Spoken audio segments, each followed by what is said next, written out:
what are you hoping to learn today from a budgetary standpoint? And then we'll cover some topics that will give you some more detail. Don't be bashful. Safe space.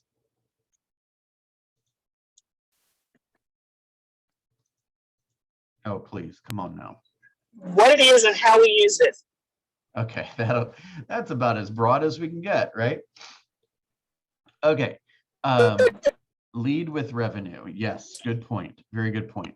Okay, so let's go. I'm going to share my screen, and I'm just going to walk you through some very general budgeting concepts. Okay,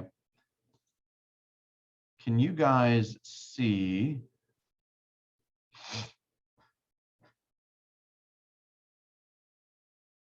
On.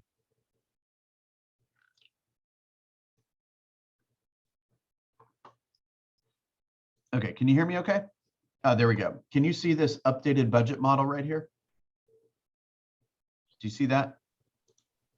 Yes. Okay, so let me give you kind of a good overview about kind of how the KW speak, if you will, right? And these are business concepts that are really important for you guys to internalize so that you can be, kind of evaluating your business from a financial perspective against others, and see where there might be areas for improvement or things you might be doing incorrectly and these kind of things. Okay, so everyone knows what GCI is, right? Gross commission income. That's the revenue that is earned, right? So that is the money that is earned, that the check that is made out to the attorney at the closing table, and that is, whatever percentage of the sales price. So let's just say you sell a $300,000 home, and it's 3%. Then the GCI is $9,000. Everyone with me so far? All right, I'll only stay super basic for a moment. All right, now that money comes in. The very first thing that is taken from that money, if you're in productivity coaching, is the 10% off of the top. Okay, that is something that you would consider a cost of sale. Does everyone understand the difference between a cost of sale and other expense? Can anyone explain that to me?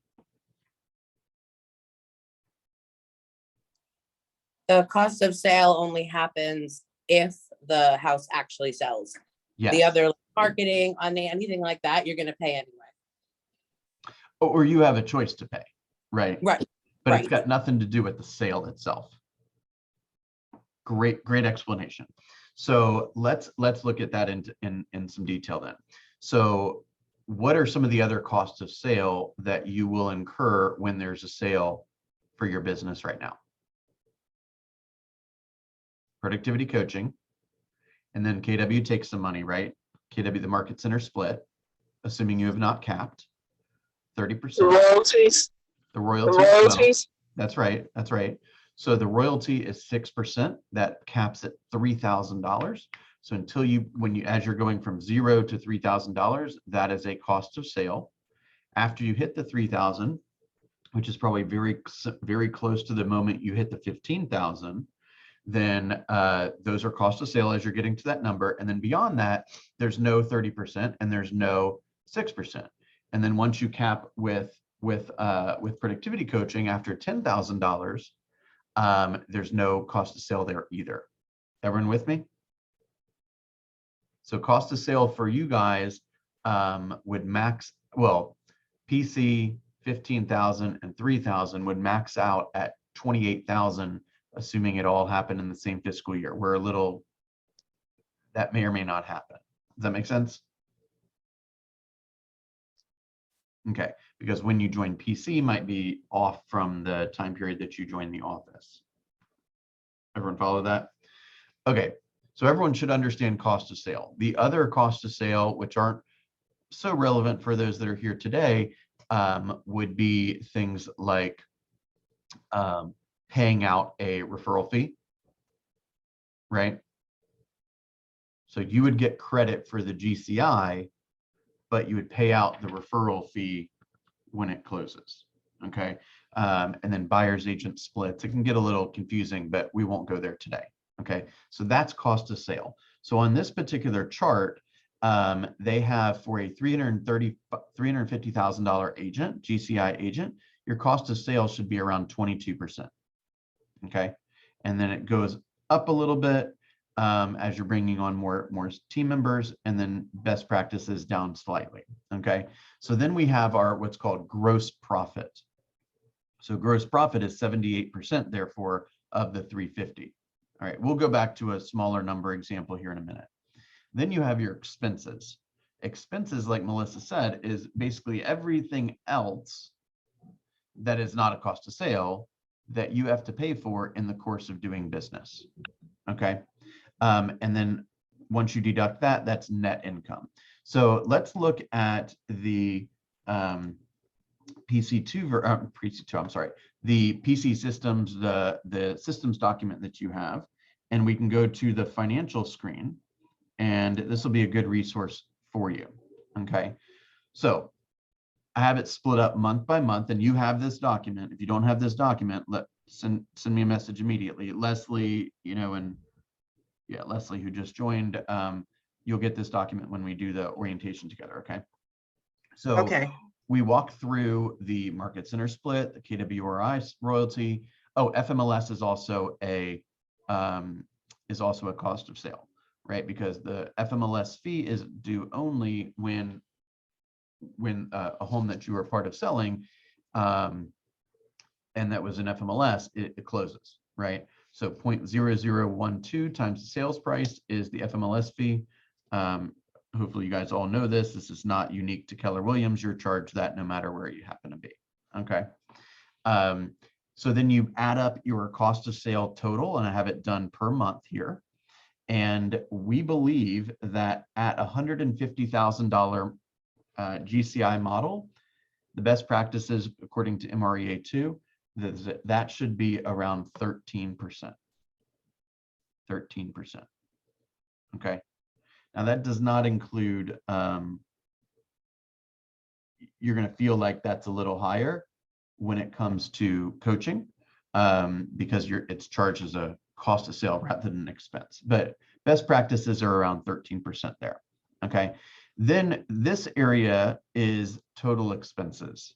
Okay, so let's break some of that down a little bit. Compensation total, we have at 7.8% of your GCI, and it's broken into two different sections: salaries and benefits and professional services. So if you go down here, it shows you some examples of what that might include, right? Salaries and benefits would be something like, a part-time assistant or a virtual assistant, something like that. Somebody that you pay regardless of whether there's sales, right? So for example, like my VA and most VAs, you can pay, $9-10 an hour or something like that, right? So if you're working if that's 20 hours a week, that's $200 a week, that's $800 a month, right? $800 a month times 12 is like $10,000. You are, what would that be? $10,000 is 10% at 150, it's 5%, right? So I'm right at it. So at $150,000, you basically have enough money for a part-time VA, right? Something like that, right? Somebody that can help you, virtual assistant, that can help you with administrative tasks and kind of support and data entry and these kind of things, right? Where you don't have to bring in a full-time in-person admin who, nowadays is going to cost you probably 50 grand plus some benefits and retirement and health insurance and all these kind of things, right? If you're making 150, you don't have the money to pay somebody 50 or 60 all in to do your administrative work. You got to make a little bit more money first. Make sense? Everyone with me? Professional services is what I would consider to be more of a, I even put virtual assistant down here.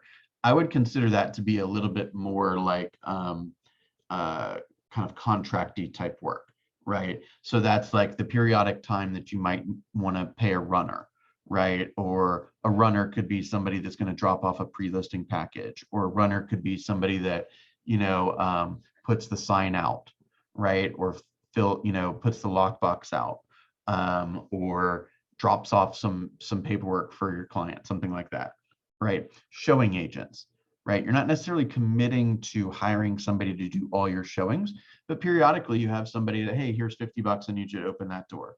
Or here's a couple $100, I need you to, show these 10 homes to this buyer and write up an offer or something like that, right? So it's the kind of the piecemeal overflow work that periodically will happen when you go and create so much business that, you're building this thing, right? I would include like tax prep and, what you might pay your CPA, or a bookkeeper. If you pay like somebody on Fiverr, a high school kid or a college kid to do some graphical work for you, I would include that there. Board dues, like your LLC filing and these kind of things, like it's $50 every year to keep your LLC. I have like prepaid legal or whatever for the little incidentals, like that kind of thing. Although it's called something different now, Legal Shield. Y'all know what I'm talking about? So like every time I get a speeding ticket, I can have somebody else deal with it. Make sense?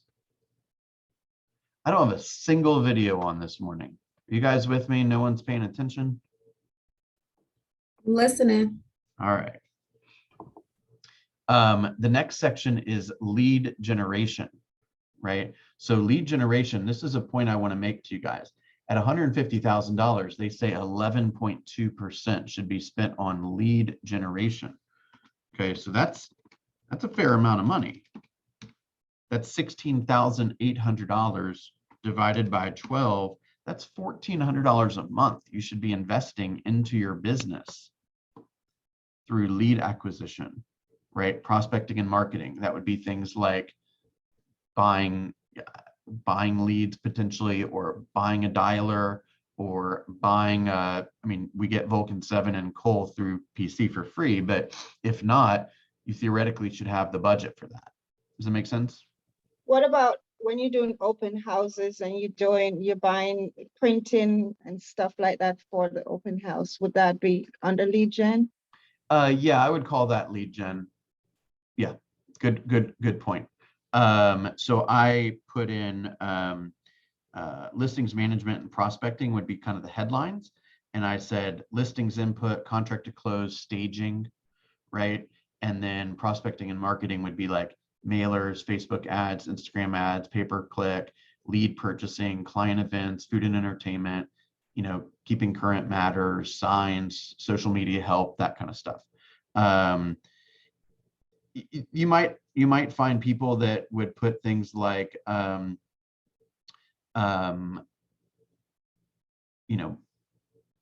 I might say like balloons for open house, like these kind of things. Although you could also argue that would go under supplies too. Supplies, I think of that more like, office supplies, lock boxes, tablet, computer, that kind of thing, right? So it's not spend more time finding business than deciding which category to put it in. Please let that be the takeaway. But everything should be accounted for. Is that fair? Okay, so my point there is I'm not a big fan of the phrase, you got to have money to make, or you got to spend money to make money. I think that's sometimes a bit of a cop-out. I think that we can use our time to find business. However, once you are earning money, you got to also remember that you are growing a business, and your business needs some oxygen. And the oxygen to your business, and the oxygen to your business is more leads, right? And you got to find them somehow. You're either going to find them through your, your shoe leather of knocking doors and, going to events and meeting people and, these kind of things, or you're going to use your money to buy them, which through things like Mojo Dialer or lists or open house supplies, signage, these kind of things. Y'all with me? But I've been in the business 16 and a half years, and I've yet to have a buyer knock my door while I'm at home and say, hey, does a real estate agent live here? I'm thinking about listing my home. Hasn't happened. Make sense? Oh my gosh, this is painful, y'all. It's painful. Is anyone able to like communicate with me today? We're here, Bill. Okay. Well, I am. Yes. I think I'll speak directly to you. Okay. Okay. The next thing we need to talk about is operating expenses. So operating expenses is these are MREA, Millionaire Real Estate Agent. Occupancy, that's like if you're renting a space somewhere or an office at the office, something like that. Education and coaching, this is coaching that's an expense. So if you were to, let's say, go to a MAPS group coaching call and it was $300 and it was for a couple weeks or something, that doesn't have any impact on your sales. So that would just be a straight expense. Okay. According to this, it's 5% that you should have or be willing or budget for those types of expenditures, right? Education would also fall into things like Bold, family reunion, paying for the Ignite or incidentals for other education, that kind of stuff. You might pay for a designation. That's where that comes in. So theoretically, you got $7,500 for that. So there should never be a situation where you say to yourself, Bold is $800. The average agent adds 8 deals to their business. That's way more than $800. Sounds like a no-brainer to me, but yet I can't afford it. Does that make sense? So that's why we need to get this lead funnel cooking. Okay. Supplies and office expenses, communication and technology, automobile, equipment and furnishings, insurance, charity, food and entertainment, client gifts. All that stuff should be evaluated and tracked. Okay. What's your biggest aha thus far? That I probably am not tracking everything I should be tracking. Okay. Can you want to give me an example of something that you see here that ought to be tracked that you have not yet tracked? I think one of my biggest struggle is to actually like track my mileage when I do like open house and stuff like that. I haven't been as consistent as I should be in tracking stuff like that. Okay, well, it is the beginning of the year, more or less. So everyone go write down their mileage at the beginning of the year. There's an app called Hurdler we can use, right? What's it called? Hurdler. I'm not familiar with that particular app, but there's 1,000 apps that'll do that kind of stuff. Okay, yeah, well, yeah, there's a couple of them. I mean, here's gosh, how do I want to say this? I'm not the best at like, I'm just not going to go through the pain of like, okay, well, I left the house at Tuesday at 4 o'clock and I drove 17.1 miles and then I went here and then I went here and then I went we do a here. lot of driving. Generally, like every year I'll say, and if I'm audited, this would probably get a little messy, but every year I'm just going to write down my mileage at the beginning of the year. At the end of the month, I'll write down my mileage and I'll say, I don't know, 70% of it was for work. And I'm just going to move on and go find more people. That's I know that's a little sloppy, but if I don't get any clients and I don't get paid, it doesn't matter. You follow me? Yeah. So I'm probably missing out on deductions, but I'm making money. Does that make sense? Spend just as much time for those that are, super high C's that are like, well, I need to track, was this an appointment? Did I spend this at this place and this at this place? And you're super anal about your records. Don't forget to get some clients. Okay. Your business should be a lot more impressive than your driver log. Does that make sense? Makes sense to me. Okay. Yes. All right. Yeah, I was just talking about this yesterday with my husband. Because we both write off our mileage. And some people I do notice they track every single mile, and I'm like, I can't do that.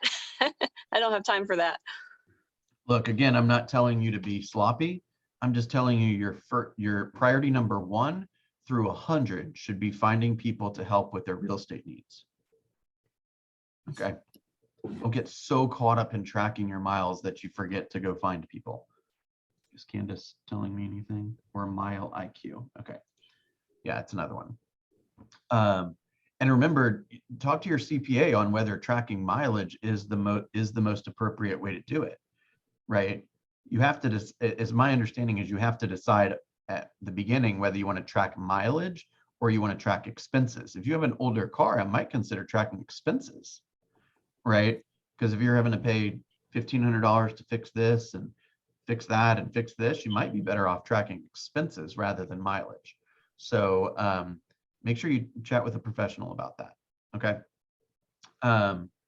Everything that you do in the course of growing your business, finding business, maintaining business, marketing, all of that should be recorded, and your CPA can clarify with you which of those expenses is legitimate, write-offs is legitimate, and all that stuff, right? So like, for example, if the cap for client gifts is $25 per, right? Okay. Just a quick note, as business people and family people, my hope is that everyone is familiar with and hopefully has some form of disability insurance, life insurance, umbrella insurance, these kind of things. So part of our job as public figures and dealing with a lot of different types of people is we want to make sure that we're protected. And God forbid we were hurt and we were not able to show homes or speak to people. We want to make sure that we have the appropriate protection for that. Make sense? Okay. And please tell me you have life insurance. I'm not a life insurance salesman, but please tell me that you guys have life insurance. Okay. Okay. What are some of the first questions that come to mind when you look at this page that you're unsure about?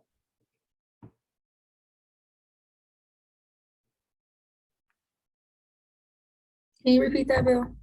What are some of your what questions do you have thus far that I've not covered, or that some clarity would be helpful?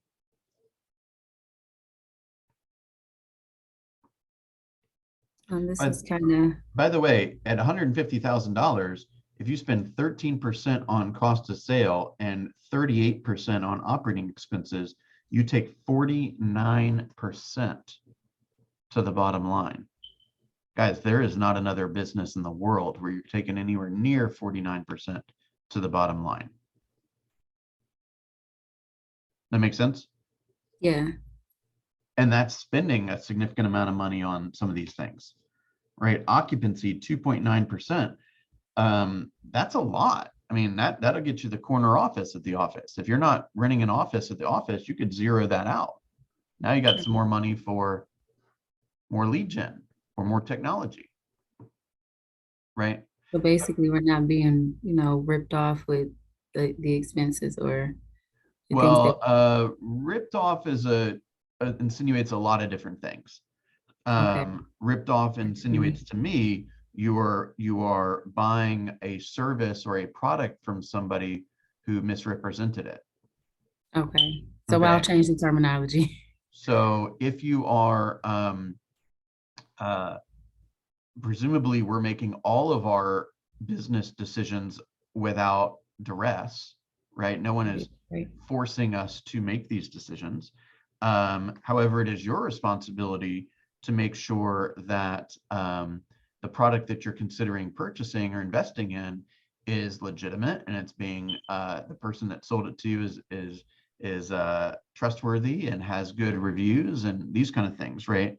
So everyone's got something to sell, but when they got something to sell, you need to go research the product and people who have made similar investments before and the reputation of the person trying to sell it to make sure that it's in line with your values and the business values that you have and all that stuff, right?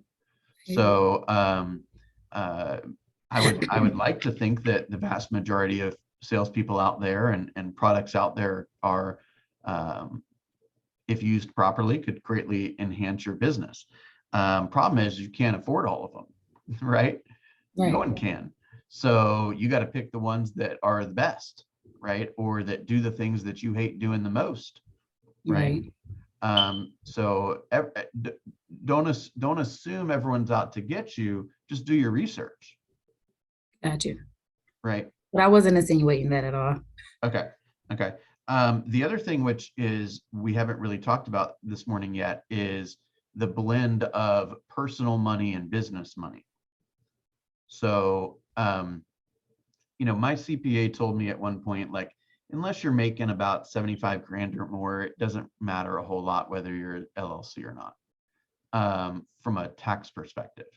But I want to encourage you to set some of that stuff up because it changes your mindset, right? You actually have a business and you have business accounts, right? Yeah. You have and reserve setting your accounts, mindset you on have it makes you operating know that you accounts, can you have actually do capital it. accounts. This is a good moment to plug Bob Kalinsky's class that is happening next Wednesday from 10 to 12, 10 o'clock to 12 o'clock on Wednesday the 19th. Guys, there's nothing more important, nothing, not even lead gen, more important than you being in that class. Wednesday, 10 to 12. Okay. We're all here to build wealth. This is the guy you need to learn it from. Okay. Bill, Yeah, go ahead. can you share that form again, please? I know I may have it somewhere, but if you This? don't mind, I'd love to have that again. Thanks. This form right here. The one with I can't see, but the one with operating expenses and stuff. So I start the new year right. This is the one right here. You have it's Dixon Systems. Okay. Look at all the tabs on the bottom and scroll to the financial one. You already have that. Okay, thanks. Okay. So everything that you are doing, you need to track. However, I want you to keep your business money and your personal money separate. Does that make sense? When you're asked to, can you, I don't know, let's say, hey, I got this new listing and I got to buy the drone photography because it's real nice and it's, I want to take an aerial shot. Well, can I afford that? You shouldn't look to your personal money to determine if you can afford that. You need to look to your business money to see if you can afford that. Does it make sense? And then when the check comes in, you pay yourself a salary and then you reinvest a little bit. You put some money aside from taxes, right? You put some money in your operating account to cover your business credit card. And then if your personal world needs more money, what that means is that your business world needs to go do some more business. I have a question, Bill. Yeah. How do we go about, because I ran into the issue with, I had a closing and I tried to have the closing attorney put it in my business account and the names didn't match up. So how do we go about, I guess, changing the name where we want the checks to go to within the office?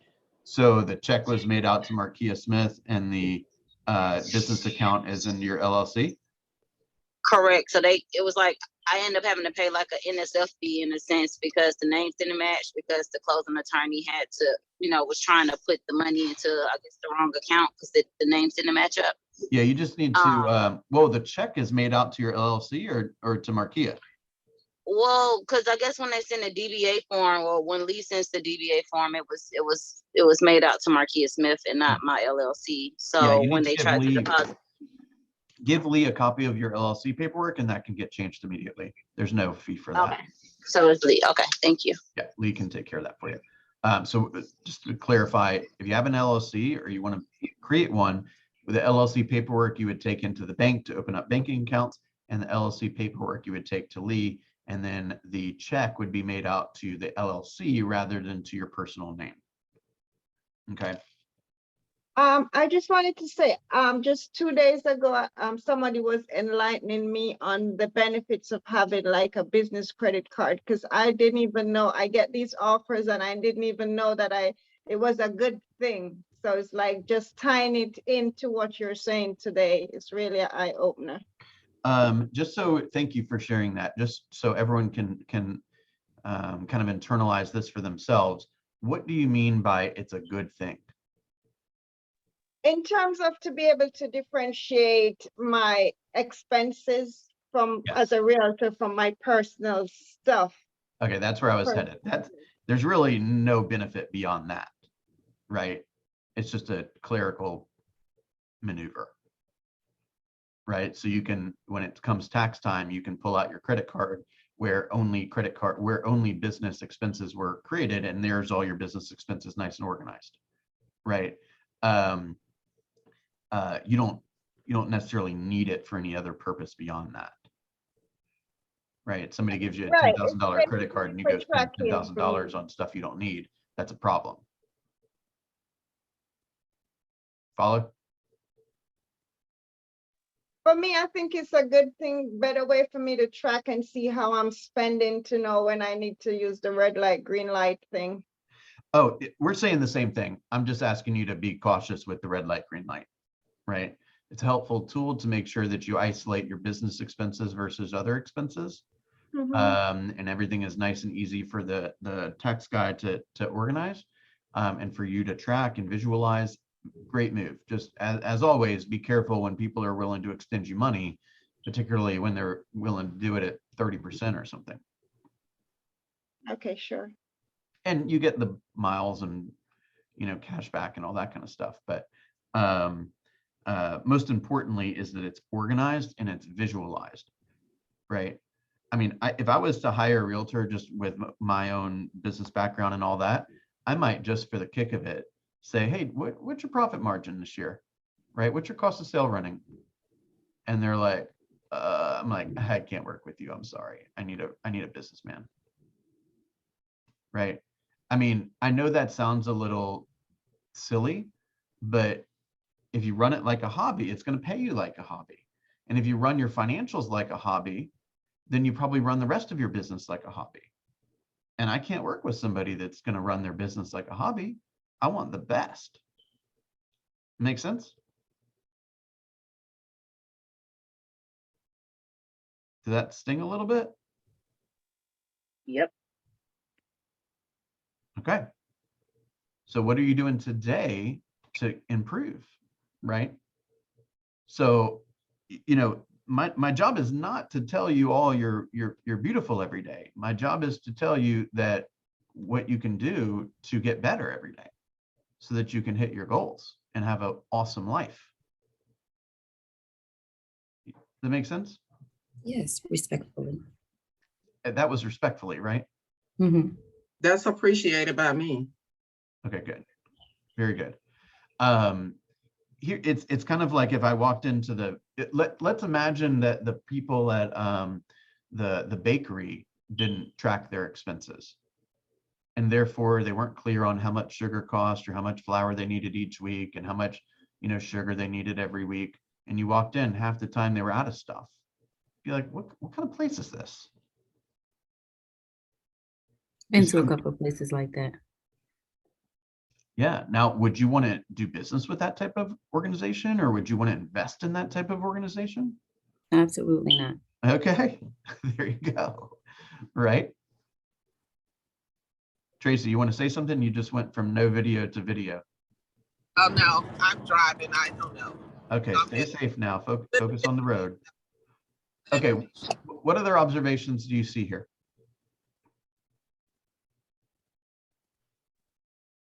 All roads lead to Legion, Oh, because without Ebony, this, it does not matter. That was my summary statement. You stole it from me. Okay, tell me more about that, please. If you don't have a business, how can you have business? Or if you don't have business, how can you have a business? So it's just like, if you're not putting in the work, lines, what is this? Well, lines 5 through 41 essentially do not matter. nothing on this page matters if you're not operating like it. And, you know, and it did hit hard. Like if you act as if this is a hobby, it will pay you as a hobby, coming from somebody who acted as if this is a hobby and is trying to get that mindset transitioned over. So You what know, it is that that's you do on the front end is going to reflect on the back end. incredibly well said. I just don't want you or anyone else to get down on yourself for having treated it like a hobby. I mean, we don't, You know, we come here to learn. yeah, number one, we come here to learn.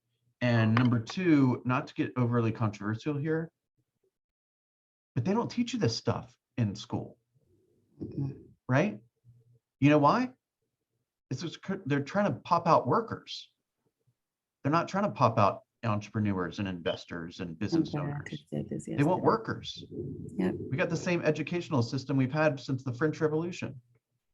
They want you to get I a job, so not a agree. business. Yeah, go Yeah, get I a was job. looking at some of the work that my kid was having, and I'm just like, I don't want his mind to be filled with stuff that doesn't matter. I'm like, the amount of brain space that we waste on things that we will never use, I'd rather it be, you know, learning about real estate, how to own a business, something that's going to take you to the next level, to whereas when you grow, you're not learning things that you should have known when you were 12. You know, I studied in college. I studied, my major was economics. My minor was psychology, and I had another minor that they created this kind of while I was in school, and I was the first year to get it, was something called leadership and organization, which is essentially business psychology, right? And people were like, oh, what are you going to do with that? Which is just another total sidebar. But I learned, I kind of joke sometimes, I learned about money and I learned about people. I don't need And to that's understand very anything important. else. Yeah. I understand how people behave and I understand how money works. I don't need to know how the toilet works. I'm going to hire somebody to deal with that. You see what I'm saying? So your job is to go learn the stuff that's going to separate you from the masses, right? So you can have an awesome life and go help a bunch of people. By the way, all your prospects, they may not understand how money works. I was just listening to somebody tell me this morning, how this person's going to buy a $300,000 home and put $200,000 down. I cannot understand why that makes any sense at all. So maybe I'm ignorant, but that is not financially savvy. Okay, so a lot of people would benefit from learning about why I think that's not financially savvy. And maybe they would make a decision that would better, you know, put them in a better situation financially. And I think that makes you, better at it, how you deal with your clients. Of course. Of course. So let's go back to Ebony's thought for a second, because all roads lead back to lead gen. Guys, actually, let me say one more thing first. Remember, the 4 models of the millionaire real estate agent are as follows. First is the economic model, which takes you from I want to make this to you need to go on this number of appointments. Okay, then the next model is the lead generation model, which is essentially where are those appointments going to come from? What lead generation strategies do I need to execute on, right? Ads, pay-per-click, networking, sphere of influence, technology, door knocking, cold calling, warm calling, buying the leads, whatever it is. Where are those people going to come from? What systems and strategies and details do I need to put in place to end up with that number of appointments, right? The next model is the budget model. In the course of doing all of that, I'm going to spend some money, and I'm also going to earn some money. So I need to keep all that stuff organized and in the appropriate ratios. And then I'm going to be building a business. The final model is the organizational model, which is basically who's going to do all this work, right? And until you bring on some help, you are. And if you don't like being an admin, tough. You got to have the money to pay for the other admin then, right? I was my admin for a long time. Does that make sense? I mean, it's akin to like a restaurant owner saying, hey, I think I'll just wait the tables. I'll just bust the tables. Oh, I think I can prepare all the food. I mean, imagine if you walked into a restaurant, there was one person working there. Wouldn't that be insane? You see what I'm saying? But it all leads back to lead gen. So Ebony, you and I have been hanging out for a long time. What is, give everyone here some guidance from your level of experience. What's the relationship between lead gen and what we talked about today? It's everything.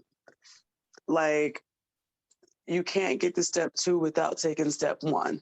And you and I talk about a lot, you know, as far as the different activities of things that you have to do to get the lead gen. You say all the time, like, look, success isn't fun, it's boring. But in order for you to get to that next step, you have to do something. And if you say stagnant, you will forever be stagnant. So cold calling has never killed nobody. Open houses will not kill you. All the stuff that we complain about, if you keep complaining about it, you're going to stay in the next season doing the same thing. So it's either you want to be an agent or you don't. But that choice is ultimately up to us. So all the money that we can spend, oh, let me make myself an LLC. Well, guess what? You just wasted $130. I can't remember exactly how much it cost. You're doing all the steps, but you're not doing the primary steps. So stop walking in circles and walk straight. Quickest way to get to point A to B is to go straight. Yeah, you know, it's a funny thing you say that, because like, it's not wasting time. It's just you're doing stuff in the wrong order, right? But you'll be paying those fees next year. if you're doing it in the wrong order. So it's like that money that you spent, let me get this business account. Is there any money going to go in that business account? Like, what is it there for? And sometimes we can get stuck in all the, you know, I don't know the right word to use, but just more of the idea. Well, I'll tell you what the word owner is. It's 80%. Yeah. It's work that feels good, that more often than not, you can like check off, right? I need to do the LLC so I can check it off and feel good. Yet it's not moving my business forward. I didn't find any clients today. I didn't learn anything today. You see what I'm saying? Mm-hmm. I wrote down, I've been going back through some old files and stuff and looking for some ideas. And I wrote down yesterday, normal people cannot have abnormal results. Right? If you want abnormal results, you got to be a little abnormal. Right? I mean, I would say, I don't, talk about this a whole lot, but I think I've had abnormal results from, let's say, profit share. Right? And it's because I'm abnormal as hell. I'm doing something that basically no one else is doing. And I'm having abnormal results as a result. Does that make sense? It does. I was talking to somebody and I don't remember who, and it was like 6 months ago when we were talking about you. And then they was like, oh, when I look Bill up, he's a big deal. And it was so funny. I wish I remember who I was having a conversation with, but it was so random. But I'm like, yeah. They was like, oh my gosh. I mean, I know he, somebody at PC, I know he's on the calls, he does this, but when I actually looked him up, you're a big deal. And I was like, wow, that was so funny to me. So you are abnormal. I appreciate that. I'm just saying, like, I'm no smarter than y'all. I just did the work, right? And if you do the work, you can have whatever you want. And you can hire somebody to come and mess with all these, spreadsheets. You know what I'm saying? Know what you're saying. Like Bob Kalinske, he said this publicly before. I don't think this would be a problem to say. Who you'll meet next Wednesday from 10 to 12 because it is on your calendar and tattooed on your forehead, right?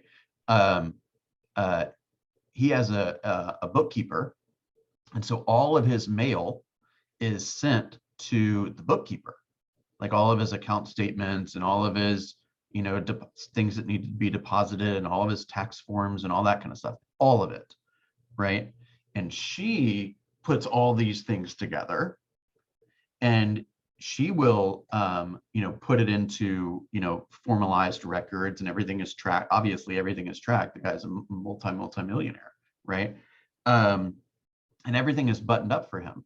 And he is as detailed as she will send him, like when the car thing needs to be renewed, right? It'll be a piece of paper that's like, here's your tag, put this in your car, right? Put this in your windshield, sign here, send it to this person using this envelope with this stamp. It's like foolproof, right? Because he ain't got time to mess with this stuff. It's important, but it's in his 80%. The person he hires, it's in that person's 20%. Y'all follow that? All right, I think I've pounded that one home pretty good. Let's go around real quickly and tell me what you're going to do today to improve your business. What is the one thing you're focused on today to take your business to the next level? Lorinda.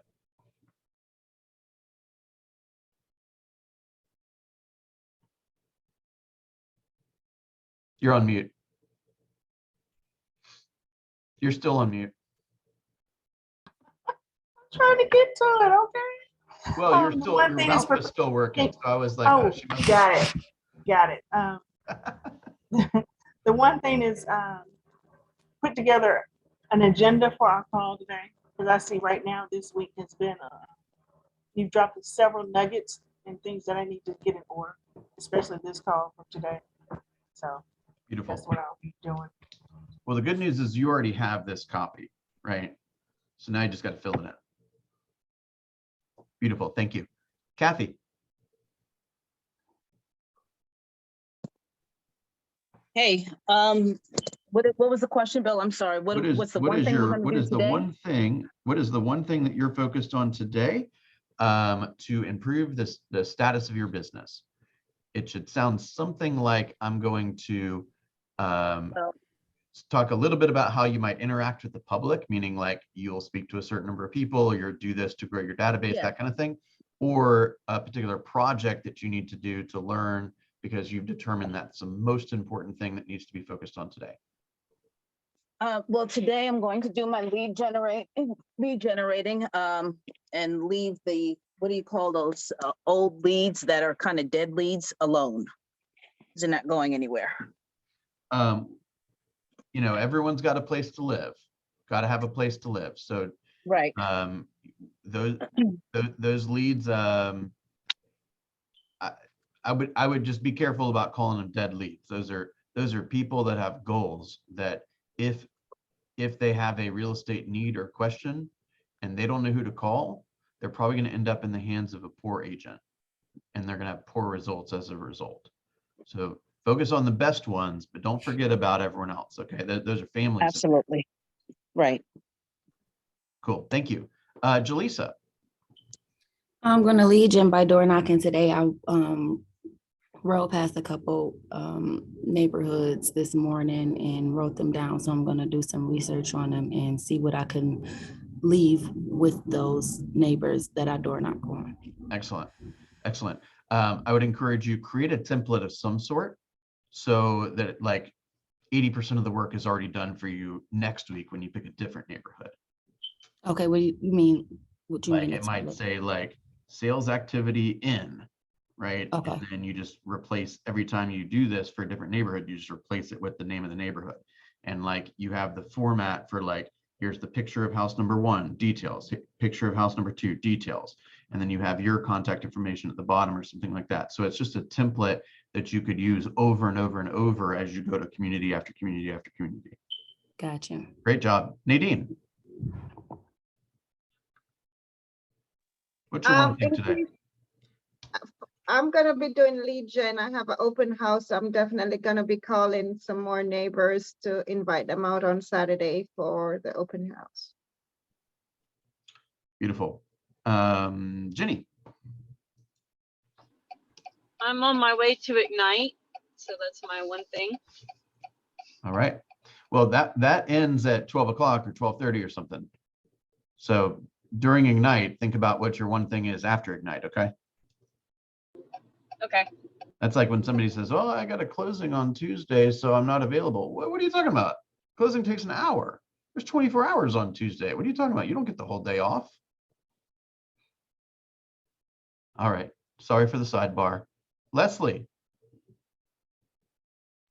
I have a lead gen that I'm looking at, and I think it's gonna be pretty profitable, so I'm gonna talk to them today. Okay. All right. Beautiful. Who did I miss? Ebony.